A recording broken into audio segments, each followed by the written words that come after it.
Now, I do support the blue. All right. I do now back the boys in blue. I do this. I do this now for the rest of my life. I was not aware of this, but I do now back the boys in blue. Oh, police? No. The boys in blue that I'm speaking about specifically are postal service workers.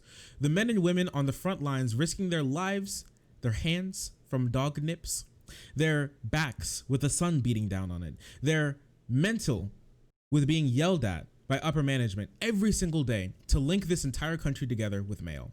Every single day they do this. And recently, we get even more of a glimpse into into the lives of the postal service workers under Louis DeJoy. Listen, let me read this from you from the Washington Post. This summer, as controversial new procedures at the U.S. Postal Service snarled the nation's mail delivery and stirred fears on how the agency would handle the election, rank-and-file workers quietly began to resist. Mechanics in New York drew out the dismantling and removal of sorting machines until their supervisors gave up on the order. In Michigan, a group of letter carriers did an end run around a supervisor's directive to leave election mail behind, starting their routes late into the shift. In Ohio, postal clerks pulled prescriptions and benefit checks from bins and stalled mail to make sure that they were delivered. While some carriers ran late items out on their own time, in Pennsylvania, postal service workers looked for any excuse, a missed turn, heavy traffic, a rowdy dog, to buy enough time to finish their daily rounds. I can't see any postal service workers not bending the rules, one Philadelphia staffer said in an interview. With the Postal Service expected to play a historic role in this year's election, some of the agency's 630,000 workers say that they felt it was their responsibility to counteract the cost-cutting changes from their new boss, Postmaster General Louis DeJoy. So, postal service workers are taking time out of their schedules for their real lives outside of work after a full shift, going against their managers, risking their job to make sure that things can get on time. To do what, actually? To do what? What is all of this for?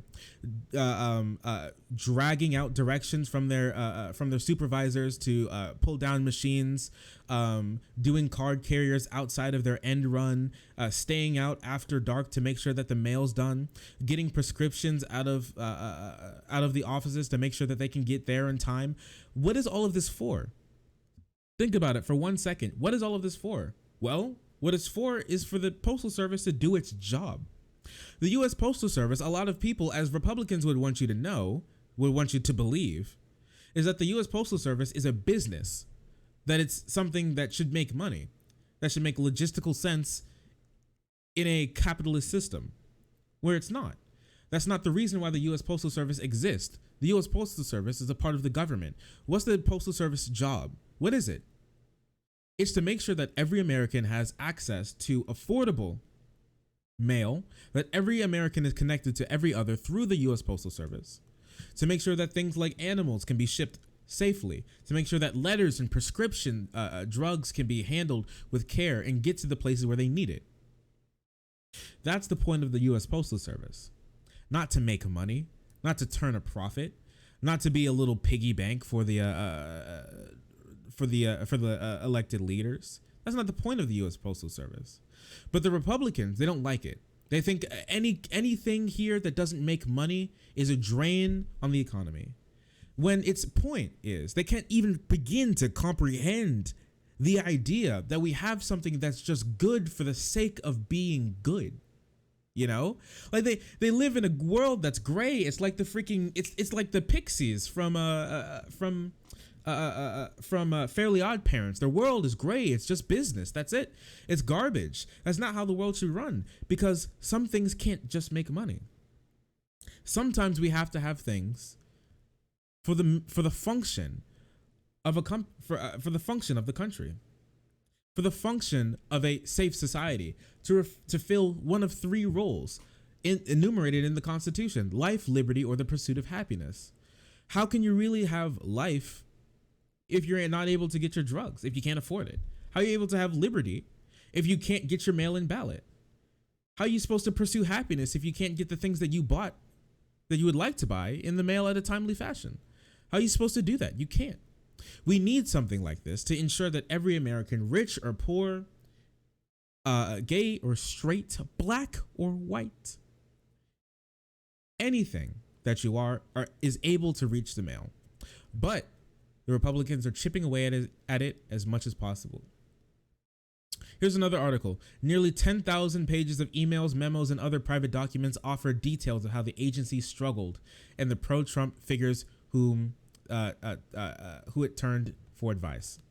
So basically, this is an entire article about how the U.S. Postal Service has been put under more and more and more pressure to make more and more money, as people like Trump and Louis DeJoy, who's a Trump surrogate, have been pushing hard to either privatize part of them, or make sure that they turn as much money as possible in, while not caring about the effect that it has on the people on the ground who actually need their mail to be sent to them. New disclosed details of these struggles lay bare in the nearly 10,000 pages of emails, documents, memos, presentations obtained by the Washington Post from American Oversight, a watchdog group that requested them under the Freedom of Information Act. It's mostly from March and April, depicts the agency in distress, with a bad financial outlook, that's worsened by a public health emergency. And also, Trump hasn't been helping either. His constant need for a dick measuring contest with a fellow man who has far too much money, Jeff Bezos, has been a real problem for the agency now that they're being forced to take on more accountability when it comes to turning a profit, instead of making sure that your grandma can get her insulin in at the right time.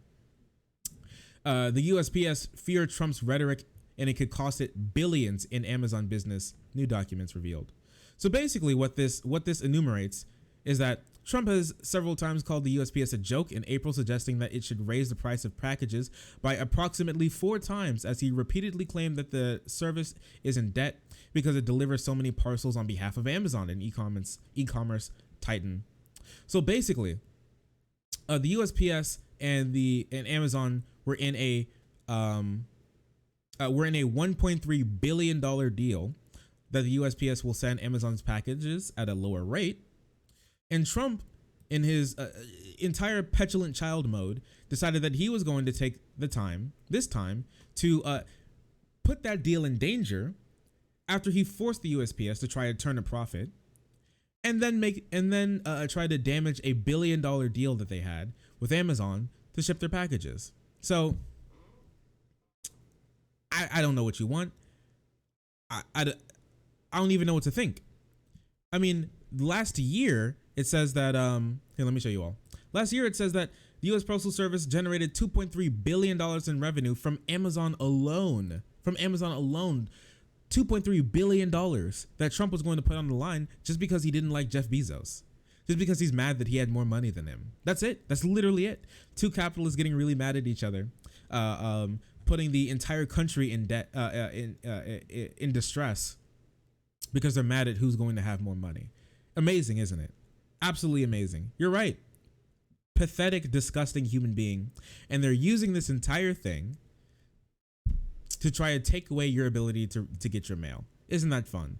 That's the Republican Party for you. And that's what they stand for. They're not good people. Not at all.